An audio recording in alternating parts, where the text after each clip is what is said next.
Joining us today is Matteo, founder of Genesis Growth and the force behind GTM Engineer School. Matteo is at the front line of how modern SaaS companies are building real growth engines. Matteo, welcome.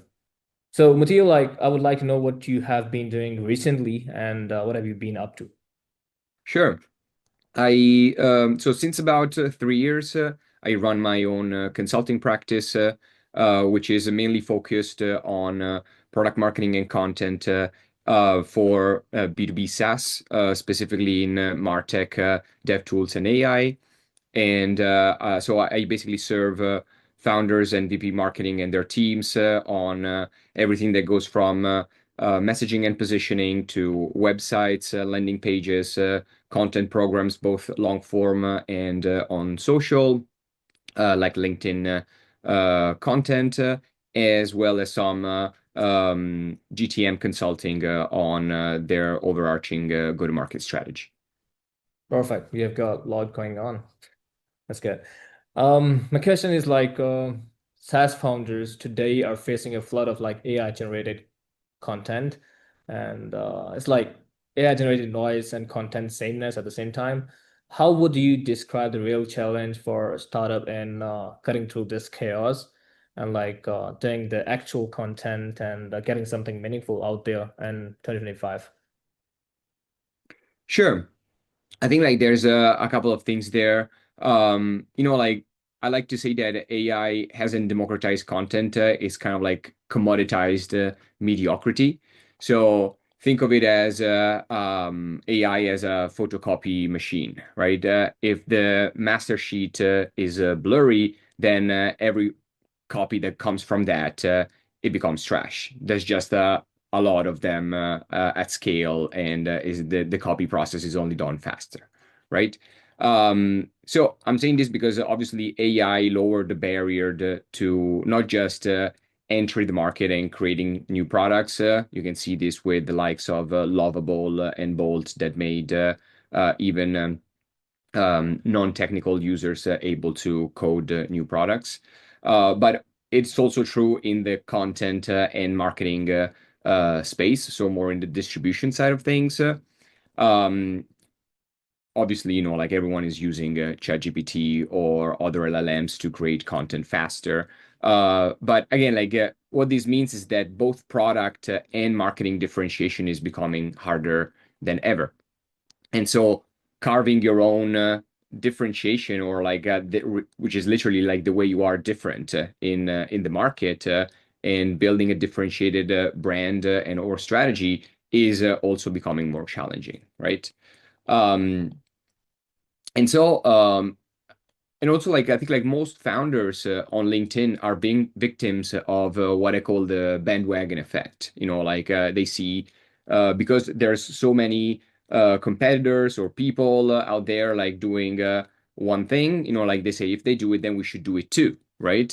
And so I get that because it's important to stay on trend. But and with AI again, like it's easier to then copy and compound this trend, right? But it's harder to actually like strike a balance between being trendy and being different or being differentiated, right? So I think bottom line is that yes, there is like a Cambrian explosion of content and products. AI is clearly like making this easier, but the output is that there's a lot of copycats basically, and everything looks like the same fast food type of products and content because everything like feels and tastes kind of like the same, right? Um, but I think like the most important thing is like to go back to basics and having like a really narrow audience and really like be bold enough to have a contrarian POV, or like a point or like unique point of view of the market, and balance this with what's trendy out there, right? And is this like a balancing act between following the trend but stay unique and contrarian or differentiated? This I think is like how founders can really stand out in this AI age. Yeah, perfect. Thank you so much for the detailed answer. I agree with having a different clear message because in a noisy market. that we have today, everyone is trying to do the same thing. And with the exact same tool, people are generating the same thing over and over again. So it's really important to, I believe, stand out. So talking about standing out in a noisy market, like why is clear, differentiated messaging more powerful than just like producing endless AI content like people are doing recently? And where do most startups still get it wrong when trying to like stand out and be, like unique? Yeah, great question. And one of my favorite topics as well. I always say to my clients, positioning first, distribution second. Like when you have like a clear positioning, it's like laser. It can cut through even steel. But when you have no clear messaging and you're just going to market with what I call like diluted messaging or positioning, it more feels like a floodlight. You can light the entire room, but it's much weaker and dispersive than a laser, right? So and so like it applies the same with marketing, right? So when you have clear ICP and you know your audience, when you have deep understanding of what the market and the alternatives look like, and you really understand how to position yourself compared to these alternatives, and message this accordingly, then you will reach those people whose your product matters more to and do so more deeply, right? But when you try to reach everyone with some generic take-all type of messaging, then you will just become part of the noise, and you will not make a memorable stance, or people won't really remember you, right? And so in practice, what does that mean? It means that even if you post every day and across multiple channels, and you flood the internet with with a lot of things about yourself and your products, your company, it won't really make a difference if you have no clear story that cuts through this noise. And also, like, you need to remember that is the ICP that is your ICP is the ultimate judge of this. It's not your team, it's not your investors, and it's not even the founder. Which brings me to, I think, like the next point, which is I think like I see a lot of founders do this mistake when it comes to messaging and differentiation, which is they um, try to message with their vision. So like, but vision isn't differentiation, and your total addressable market isn't your ICP, your ideal customer profile that will buy your product today. So trying to message with vision is like giving a lighter to a caveman and telling them to light a fire. If a caveman never doesn't know what a lighter is, it will never be able to light a fire with it, right? I think like the differentiation starts like again from the first principles, from the status quo, right? You need to know in this order, like first who your ICP is, exactly who they are, like what they're doing, their day to day, and specifically the use case, which is what the process or workflow or thing that they're trying to do in the context of your product.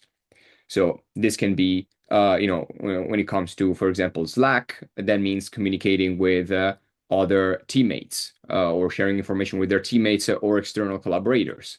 When it comes to linear, it might mean how to coordinate projects and ship product features, right? So you need to really deeply know the ICP and their use case in the context of your product. And then once you have intimately understood these two things, you need to know the alternatives. So what are they doing to pull the use case off today, right? Are they doing it manually? Is it a competitor or a mix of a few competitors or adjacent tools that they're trying to used to pull off this use case? And from that understanding, some problems and pain points will arise, why the alternatives suck, basically. And this is how you build your differentiation messaging. Once you have all these points or the sequence of elements neatly documented and just like understood, that's the most important part. That's how you can work back. You can by mirroring really like the capabilities of your product, which is how your product overcomes the pain point of the alternatives in the context of the use case. This is very simply what differentiation is from a product standpoint, of course. Great, great. I believe it's really important for a founder to really like differentiate as like a product or anything. And I believe that is the first step in like like deciding the idea. If like the idea is repetitive and the same idea, then like you have to like think about it again and see if you really want to do it. So as a founder, it's really important to give a clear messaging and not like depend on like mass content, AI generated content, stuff like that, and just be targeted, like you said. Talking about the founders, I know it's like a lot of people talk about like founder-led brands, right? So my question is like, why is the founder's personal presence not critical to build trust and cutting through like an early stage SaaS? Yeah, great question.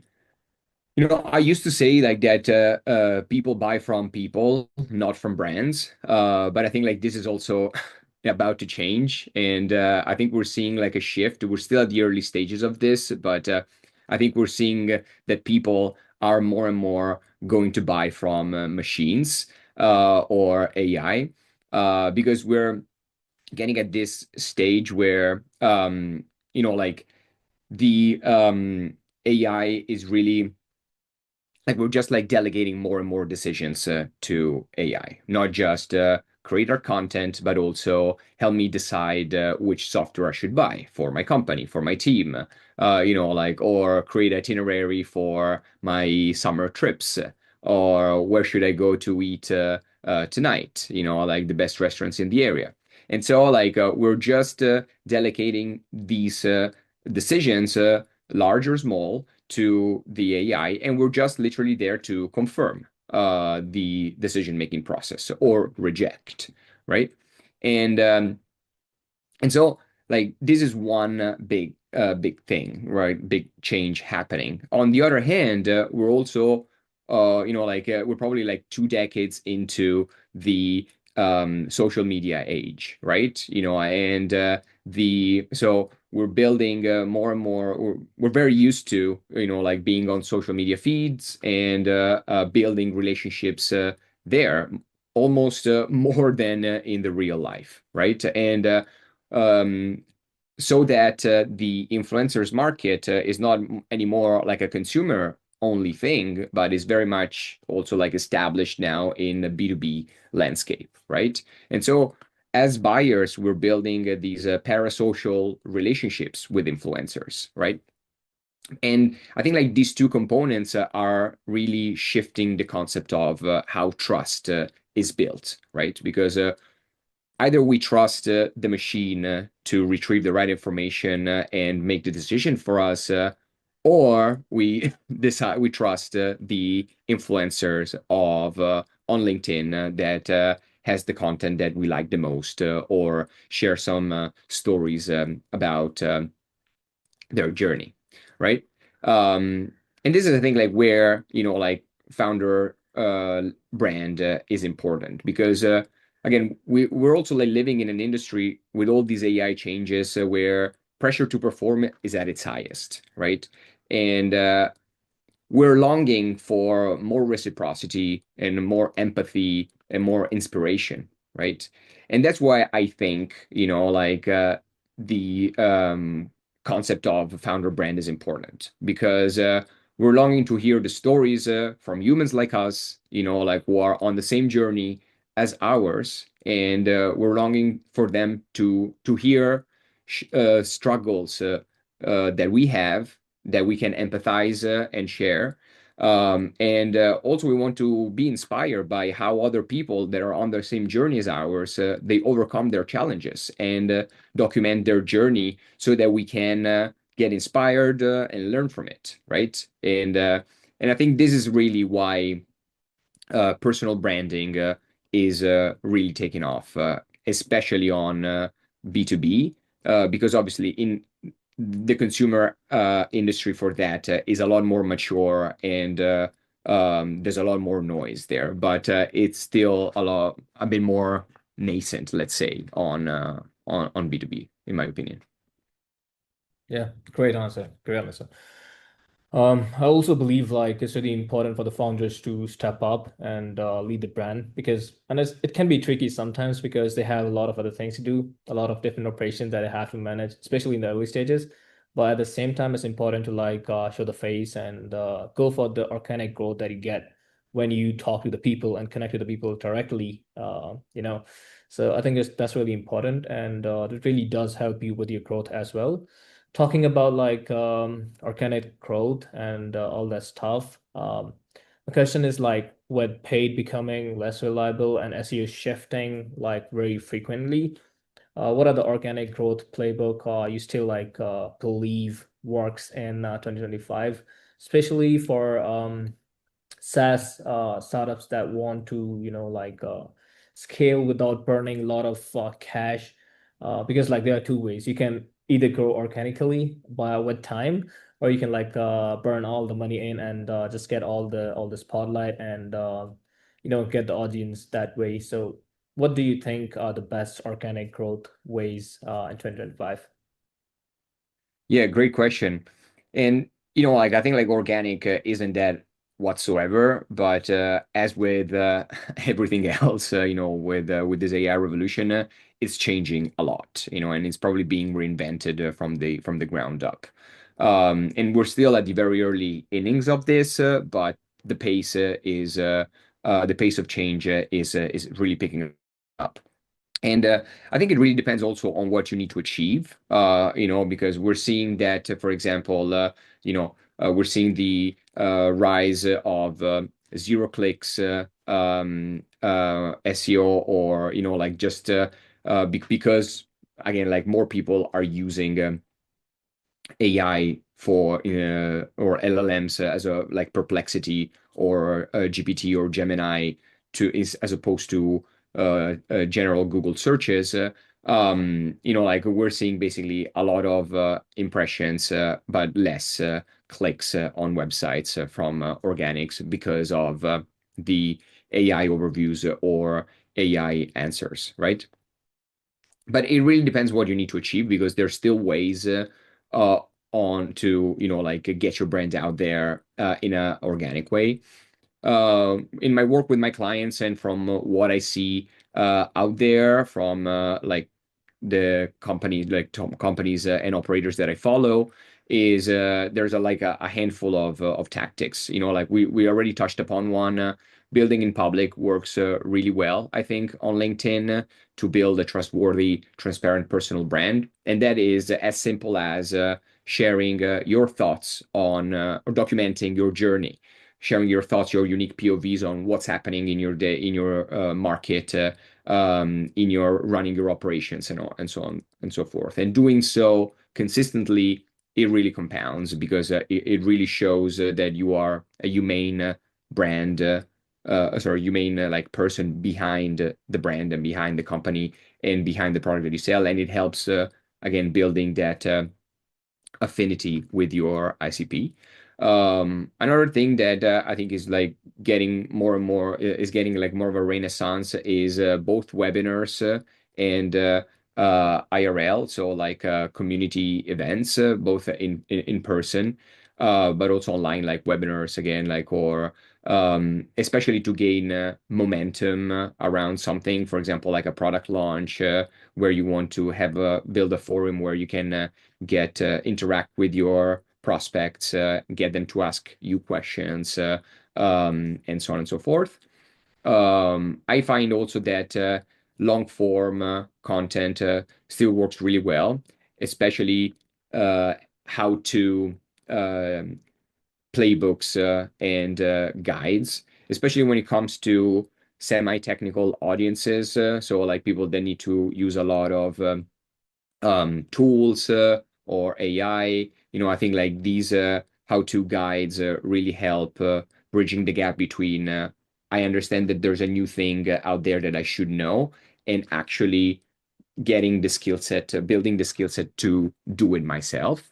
And But there is also, like the next step to that is what I call use case led SEO, or like just basically building small tools that can be like a custom GPT or a calculator, or like a quiz that basically help users actually not just learn about a topic and a problem or a solution like a long form article would do, but also um, do the like perform the action and actually like get to a specific outcome.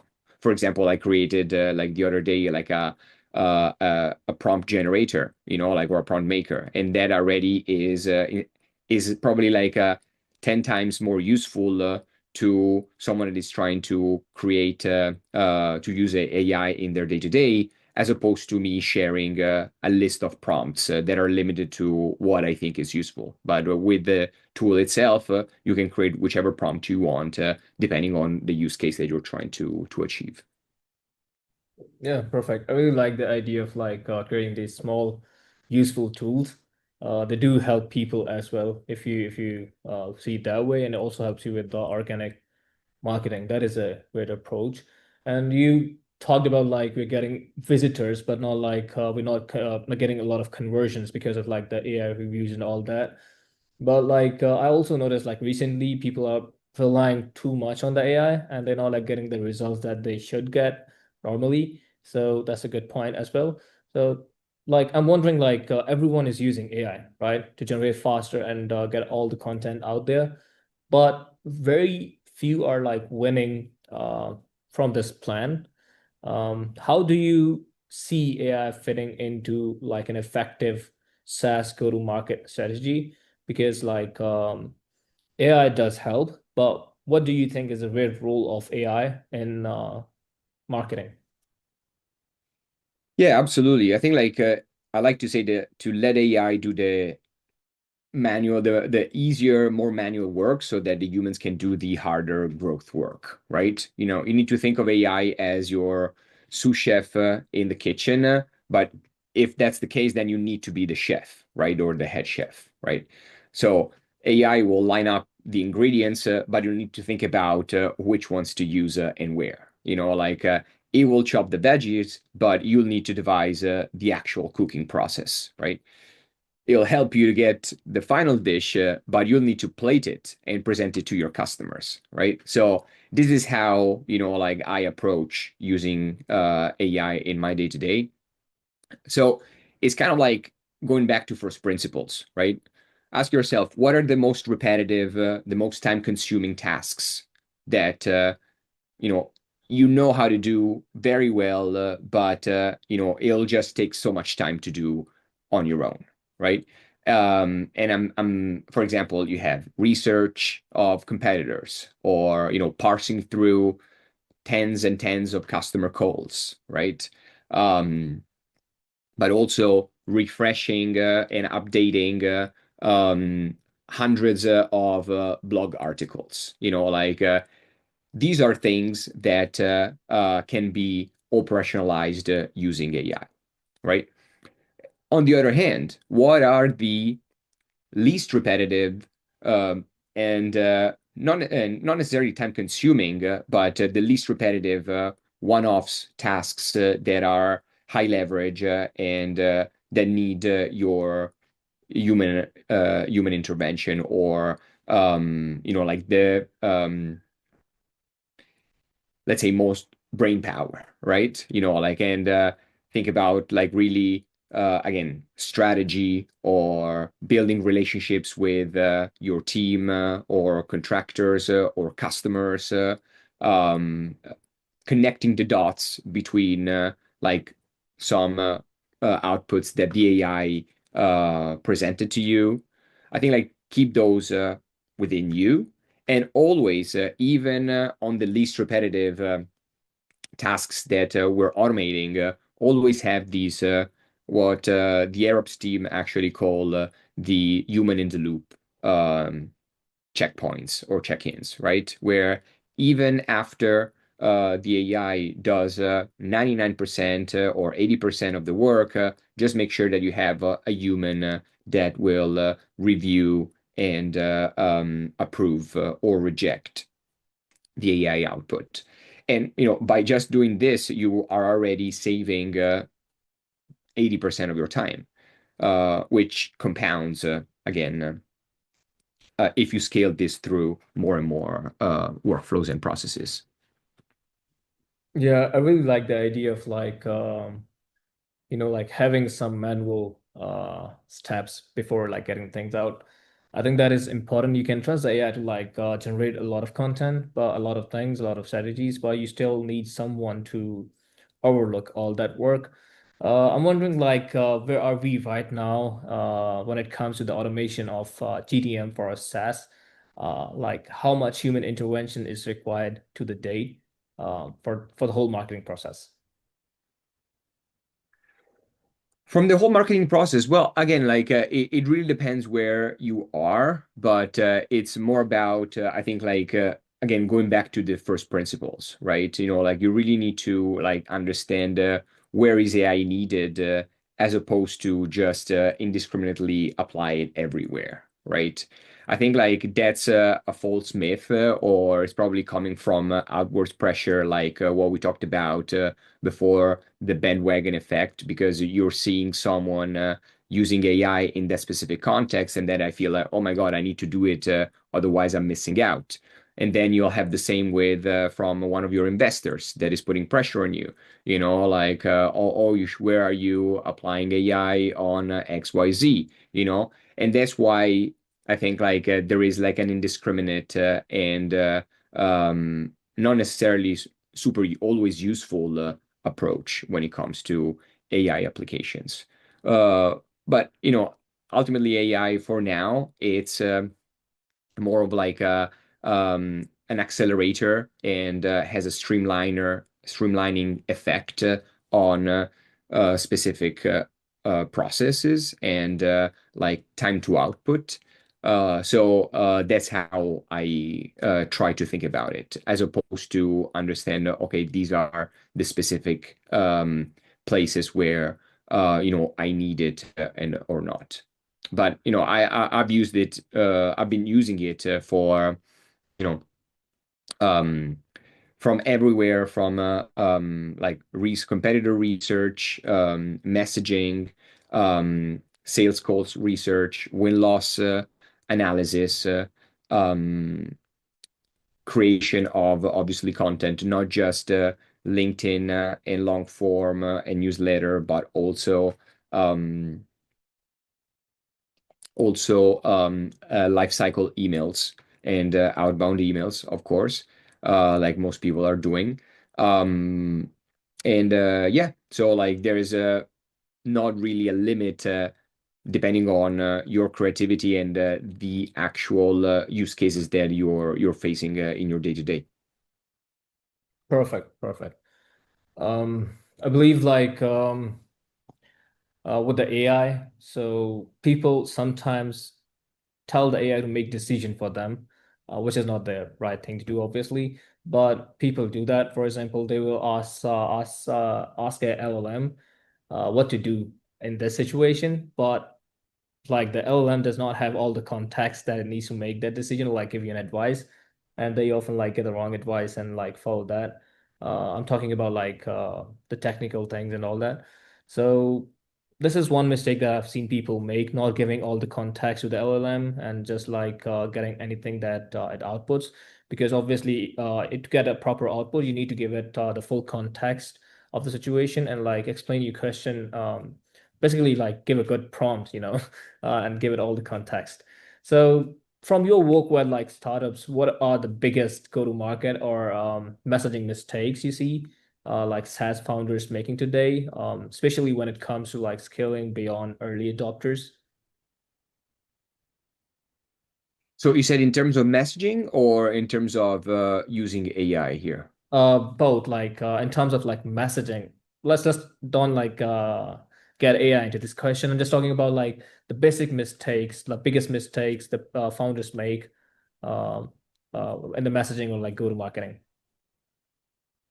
So I believe like we already touched on this. Again, like there is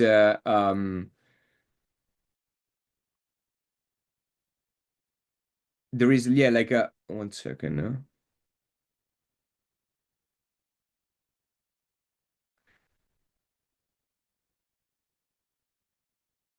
Yes. I think like yeah, we briefly touched upon this before when we talked about the differentiation aspect. But I think like that there is again like leading with there's like a few mistakes that I see founders doing in both messaging and general go-to-market, but there's very much intertwined. Again, like leading with a vision first messaging with no necessarily foundations of the alternatives or the ICP, right? What I see is that like founders have a real conviction, inner conviction about their who the ICP is, because most of the times or in a few cases, they build their company and their product out of a personal story and frustration. So, like they were the ICP, or they think they were the ICP themselves, and so they get all excited about marketing their future vision and end state of the company as if it was the product that the customer is going to buy today. But there's obviously a massive gap between the two, and also there is a massive gap between what the founder think the ICP is, which is most likely a reflection of themselves or some sort of that, and the actual ICP that the team is going to uncover through the early customer research, right? So, like, leading with the vision is hardly a successful messaging strategy, but you really need to work back from the ICP and their use case, the knowledge of the use case, the knowledge of the alternatives, what we talked about before. That's how you come up with a clear, grounded messaging that talks to the customer as opposed to a reflection of yourself, right? And another like connected thing that is probably a bit more of like a broader GTM trap or issue is that the again like the founders, because they get pressured from the VCs to capture as much as possible of their total addressable market or TAM, they try to appeal to as many segments as possible all at once from the start of their own company, as opposed to drill down into one industry, one company segment, and one persona. All right, like one champion. And that obviously is a like a massive dilution of focus and resources, because especially if you're an early stage startup, you don't have neither the credibility, the social proof, the product capabilities, and or the resources to appeal to multiple segments and or multiple industries and so on and so forth. So this um, take all approach, like undifferentiated and not focused approach is also one of the biggest thing that I see people do. For example, I worked with a founder who changed three ICP's definitions in or 2 quarters or 3 quarters that I've been working with them based on just the latest client meetings the insights that he was getting. So like if the latest meeting was a fintech, then they would say, "Oh, we should go to fintechs," and that unfortunately was not like a pivot, right? So if we want to stay in the kitchen analogy, like it's like a chef who rewrites their entire menu after every single customer comment. Like that's a recipe to get the kitchen absolutely frantic. And you will never have exactly a signature dish that people will remember you for. No differentiation, right? And customers will walk out disappointed or confused as to, like what's really memorable about you, or is it for me or is it not for me? Oh, this was incredibly insightful. Thank you for breaking it down so sharply. But Of before course. we wrap this up, if you could like leave the founders with one golden rule of 2025 for success, obviously, what would it be? Yeah, very, very interesting question. I mean, my point of view is to really treat every day as day one, which is also like the motto of my business. Like Genesis is kind of like the beginning, or everything is like every day is day one, right? And I think like it comes from the fact or my reflection that our industry, like tech, is filled with a lot of ego and sometimes hubris. Everyone desperately seeks like pats on their back, external recognition, and more and more and more, always more of everything, right? And I think like these you know, skills, if you want to call them that, or like traits, are not really helpful in an unpredictable environment like ours. And is always going to get more and more unpredictable, is going to like change more and more and faster, right? So my my advice to founders or operators out there is to keep really an open, fresh mind. Really like try to stay humble and as curious as possible, and keep like this beginner mindset, because that's the only, I think, way to that will help us adapt and thrive even in this like super fast-paced environment. And this applies to, the work, like the strategies that you work on, which obviously there's no silver bullet. And the more we go ahead, there are probably like we will see like playbooks changing faster and faster again. But it applies also to the tools that you use for your work, like which one you use, and how fast are you able to learn new ones, and most importantly, to the people you work with, right? Because um, people will remember you, like for how easy to work you are, for how much you've helped them, but they will also remember you if you displayed hubris and oversized ego. And that's never really, like I think like something that you want to be remembered for. On the other hand, it's a lot more helpful, and I think like it's just more inspiring also, like to more motivational for everyone, like to if you work with someone that is curious and try to keeps their ego in check. Thank you so much for your time. And I really loved the conversation. Maybe we can sit together again sometime soon and explore some of the topics. Have Yeah, a would love that. Much for having me.